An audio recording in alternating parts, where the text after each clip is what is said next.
Andy. How's it going? Hey, buddy. It's Mike and Jay from the Detroit Cast. How you doing? I'm doing great. Very well. Do you remember us, Andy? We're the guys that jumped with you in Detroit.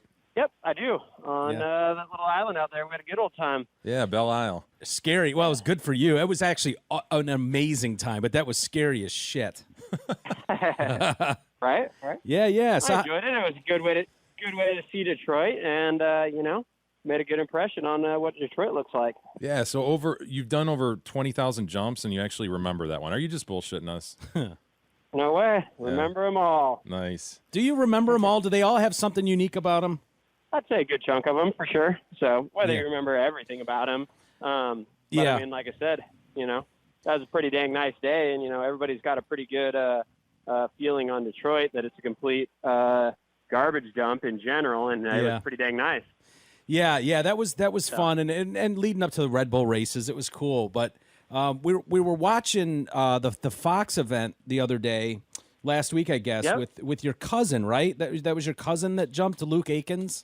Yep, you got it. Yeah, and so Jay and I were doing the story and talking about it and how crazy it was. And we were, of course, hearkening back to our jump. Like, oh yeah, we did what, 12,000 feet. Of course, we had parachutes and talking about it. And then we're watching the video and they're like, yeah, there goes Luke Aikins. He's out of the plane, and there's his cousin Andy Farrington. And I looked at Mike. I'm like, holy shit, we both that's looked the at dude. each other like, hey, that's our guy. Yeah. How did world? Yeah. How did that whole Fox? How did Fox get involved with something like this? I mean, the project started, quite a while ago, and definitely needed, spot to air it. And I don't know how much into the extreme sports Fox does necessarily, but I'm sure there's a lot of the stations that had the opportunity, but were like, I don't think so. Of course, we're not going to air that on live TV. And whether I'm not sure whether Fox had to be convinced to air it live on TV, or if they're kind of open for it. But after you saw the testing and everything like that, it was, I think everybody is feeling pretty good. Well, wasn't there something, though, at the end where they were going to require him, the Screen Actors Guild was going to require him to wear a chute, even though he wasn't going to pull it? He's like, look, I'm 100% not pulling this thing, and all you're doing is risking a back injury. Yep, for sure. So how did that get resolved then? Were you guys just in the plane and he just go, fuck it, I'm not wearing this? For the most part, yes. We basically determined that there was not going to be any chance that he was going to wear a parachute for the real jump. But then we were just going to take it off in the plane just at the very last minute. And I don't know. They said there was talks ahead of time and everything like that, but Luke wasn't aware of the talks necessarily. Mm-hmm. So I kind of think they just made it up a little bit once they saw on the live air to ground that he didn't have a parachute on. Then they're like, we'll sign off on it that says he doesn't have to wear a parachute. I think that was them a little bit backpedaling, I think. Yeah. So. Yeah, it was crazy. So what was your role then? I thought they said like you were he was so high up that he was using like oxygen canisters, and was your role to grab those things from him? Yeah. So like you said, you run out of oxygen pretty quick that high up, and the last time kind of landing in that net, hitting that net, you just want less stuff in general. Whether the oxygen that he was using, he just held in his hand also, because we were going to do the transfer, but you obviously don't want an oxygen tank, smacking you in the face as you hit this net doing 120 miles per hour, to survive the jump perfectly and everything, but to knock your teeth out with a oxygen tank seemed like that'd be pretty stupid thing to do. So we just thought the less stuff he had with him was the better, and it did make for good TV and everything like that. So my understanding is he had some tech behind this. He had GPS, I guess, in his helmet, and then also a transponder or whatever you call it on the ground, where it was sort of like letting him know if he was still on course. So you guys, of course, as we said, jumped at 25,000 feet, and then he's got to hone in on this 100-foot net, was it? Yep, 100 by 100. Yeah, 100 by 100. So how did that work with the GPS and everything? So it was a little thing in his ear that was telling him his forward speeds. And, as long as he had that forward speed down to 0, then we knew he was falling straight down. And then from there, I don't know if you're familiar with it, but if you kind of look up VASI lights or anything like that, they let you know your glide slope when airplanes land. Okay. And that's what he was basically using. But glide slope, obviously, you're coming in on an angle and everything like that.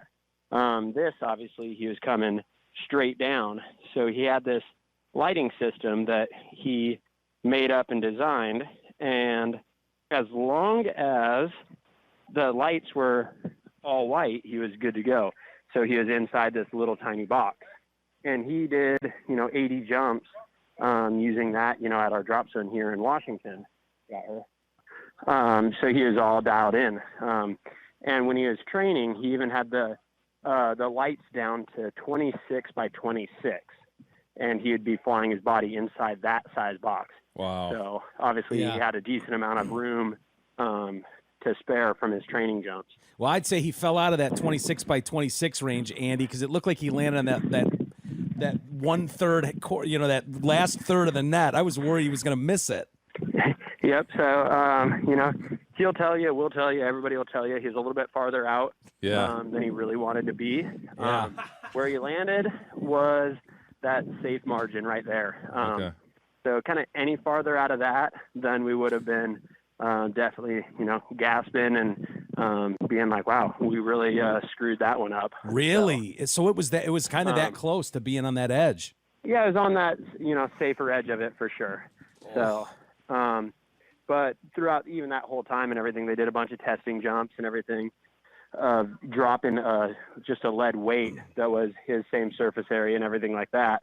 And they're just throwing that out of the airplane and the helicopter quite a bit and hitting this net to make sure that he wouldn't get, kicked out of the net or anything like that. Yeah. This is how ignorant I am to physics and this whole thing. Yeah, right? me too. I'm wondering, like, if you're up there and you jump at 25,000 feet, like how far? Obviously, you're going to jump pretty much straight over the net, right? I mean, you're going to try to be as straight over it as you can. Whoa, are we on a so you'll be four-wheeler right or over something? the net. So we're going to try to be right over the net, but with wind and everything, you might sift out of that area. Like, could you start, like, say, 2 miles from the net and just go, like, flying 2 miles? I mean, what's realistic here? Because I've seen Point Break, and I saw what happened to Johnny Utah, and I saw him go catch Bodie. Yep. So is that realistic? So you're extremely maneuverable up there. You can fly, pretty close to anywhere you want. As you can tell, sorry, I'm about to go make a skydive here really quick, so I got to unplug the airplane for 1 second. So, would that work for you if I had to hang on for 1 sec? I think he said, hang on 1 sec. Yeah. Is he flying someone else up? He's a pilot, so maybe. I mean, Was he on the phone? That was the most juvenile question you've ever asked. And you're going to reference, your point of reference is Point Break? Yeah, Keanu Reeves did this. Movie? Yeah, we're acting like this was first done on Fox. This was not first done on Fox. This was done on All right. Sorry about that. No, That's sorry all to right. interrupt your business, man. We should mention your family business in Washington there. I mean, started by your grandpa. It's family run. You guys skydive like crazy out there, eh? Kapowsin Ace Air Sports, right? Do I have that right? Yep, you got it.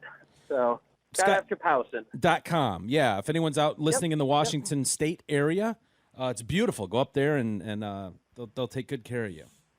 I don't remember where we were. were. Hard to be with all the mountains and everything. So if they dropped them, so obviously the aircraft has GPS. So then when we're flying over the exact track and everything. You guys aren't just eyeballing this. Right, from but you back it 25. up with your eyeballs. Your eyeballs work pretty good. Yeah. Yeah, I would try to eyeball it. Yep, you got it. So you use the GPS and then back it up with the eyeballs, and then you're pretty much all set from there. No, but let's say he was 2 miles from the destination, could he have made that up in the 25,000-foot fall? Yep, in the 25,000 he would have. Bam! That wasn't a stupid question. These guys are looking at me like I'm an idiot. Yeah, I thought that was kind of a dumb question, but so you have that much maneuver. It's a dumb question. You have that much maneuverability in the air that you can seriously make up swaths of land. 2 miles, in fact. Yep. Really? So just when we're skydiving, obviously it would be with a wingsuit or whatever. But when we're skydiving from 13,000 feet with a wingsuit, we can probably cover right about 6 miles. Wow. And we should mention, and that's with opening our parachute. So yeah, you're the world champion wingsuit flyer from 2014 and 15, correct? Yep. Like world champ. You're the best freaking wingsuit flyer on the planet. Pretty good. So, and it wasn't necessarily a sanctioned world event, but the event that we were doing there, it was called Red Bull Aces. And I think we had 36 competitors, from 20 different countries and everything. So we really picked it out and really tried to make it a world event for sure. You guys need to be in the Olympics. Hopefully. How That'd cool be would that pretty be? nice one day. So. Hell yeah. And that's where you guys are jumping off the helicopters, right? Yep. So we're jumping off of helicopters, and then it's kind of like a giant slalom ski race where you're racing wingsuits around some gates that are hung underneath helicopters. And the last couple of events, we had 4 gates that were being hung underneath the helicopter. Wow. Some of the other interesting things you do, Andy, and I don't know how much time you have. I don't want to take up your whole day here, but you get to do some movie stuff. I think you were in the Transformers 3, was it? And some other things. Anytime you see those stunt guys out of the planes, that's actually a person doing that, and you're one of the people doing that. Yep. So, we got fortunate enough to, like you said, do the stunt work for Transformers 3, where we got to fly wingsuits around the Chicago skyline past the Sears Tower, which they're calling the Willis Tower now.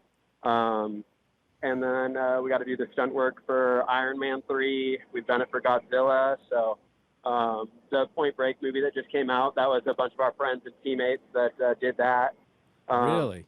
So I'm about to take off in the airplane right now. So I don't think it'll get too loud, but it might get too loud. So if it gets too loud, just let me know. Okay. Well, we appreciate your time, man. Yeah.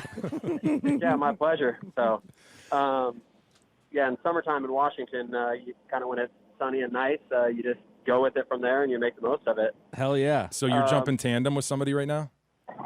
This one, I'm just making a fun trip, what we call it. So I'm just out having a good time and jumping with my wife and a couple of my other buddies.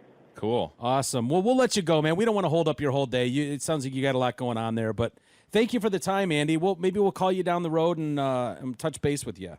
All righty. I'm here, and anytime. You guys got my number, so anytime you want. Thanks a lot, man. Okay, bud.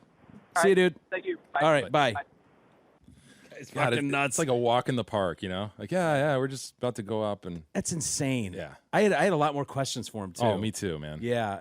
We'll have to call him back, but I'm fascinated by that. Like, I want to know where I really wanted to go is like, what is your guys' end game? Because if you watch, these guys are paying attention. Obviously, since we did the Red Bull thing last year with them, I've paid more attention and followed more of these stories, and they're always trying to like one up. Yeah. What's next? What's the next frontier? You just had a guy basically jump from the edge of space. We had the guy. By the way, Luke Aikins, the cousin we mentioned, was the backup for that stunt. Had that I was other gonna guy ask him chicken about out or that. something at the last minute, Luke would have done that. Yeah. But then my man jumps without a parachute, which we know, Johnny Utah had done, whatever. Right. But this was the second time that had been done. Mm-hmm. What is next? These guys are flying around in these wingsuits, squirrel suits, whatever you want to call it. What's on the horizon, man? Yeah. I mean, they get as close to mountain cliffs as they can. It's madness, but you just wonder, okay, where is it? Do we reach a point where they're like, all right, that's it. We've pushed it so far. We can't push it any more than this without dying. I just want to also understand, like, what is the cause? When you read these stories, like we just did yesterday with the paraplegic or the palsied guy. The palsied guy jumps tandem first time, and the chute doesn't open, and they die. Like, what is that? Is that bad equipment? Is it a bad packing of the parachute? The chute. Is it somebody freaked out? Somebody blacks out? Is there danger of that if you're too high, low oxygen? What's going on when you see these accidents?